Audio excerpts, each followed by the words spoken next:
வெங்காயமும் பூண்டும் ஒரு அசுரனின் உடலில் இருந்து பிறந்தது என்று சொன்னால் நம்புவீர்களா? இன்னைக்கும் பல இந்து மத வழிபாடுகளில் கடவுளுக்கு படைக்கும் பிரசாதத்தில் வெங்காயம் பூண்டு சேர்க்காம சமைக்கிறத நம்ம பார்த்திருப்போம்.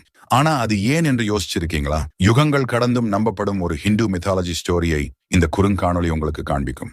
சமுத்திர மந்தனத்தின் போது, அதாவது பார்க்கடல் கடைந்த போது, அமிர்த கும்பத்தை ஏந்தி கொண்டு தன்வந்திரி பெருமாள் கடலில் இருந்து வெளியே வந்தார். அமிர்தத்தை ருசிக்க ஆசையுடன் தேவர்கள் மற்றும் அசுரர்கள் அனைவரும் காத்திருந்தனர். அப்போது விஷ்ணு பெருமான் மோகினியாக அவதரித்து அமிர்தத்தை பகிர்ந்து வழங்கத் தொடங்கினார். ஆனால் அமிர்தத்தை சுவைக்கும் நோக்கில் ஸ்வர்பானு என்ற அசுரன் தேவர்களிடையே பதுங்கி மோகினியின் கையில் இருந்து அமிர்தத்தை தானும் பெற்று குடித்து விட்டான். இதை கவனித்த சூரியனும் சந்திரனும் உடனே மோகினிக்கு தெரிவித்தனர். விஷ்ணு தன்னுடைய உண்மை உருவத்தை காட்டி சுதர்சன சக்கரத்தால் ஸ்வர்பானுவின் தலையை வெட்டினான். ஆனா கதையில இங்கதான் செமட்விஸ்ட். அமிர்தத்தை குடித்து விட்டதால் ஸ்வர்பானு முழுவதுமாக சாகவில்லை. துண்டிக்கப்பட்ட தலைக்கு பாம்பின் வால் பகுதி முளைத்து ராகு என்று அழைக்கப்பட்டது.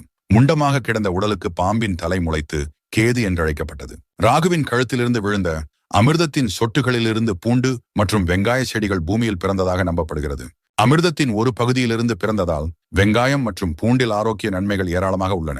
ஆனால் அவை ஒரு அசுரரின் உடலில் இருந்து வந்ததால் அவற்றை உண்பது தமஸ் மற்றும் ரஜஸ் குணங்களை அதிகரிக்கும், அதாவது ஆசை, கோபம் போன்றவற்றை வளர்க்கும் என்று சொல்லப்படுகிறது.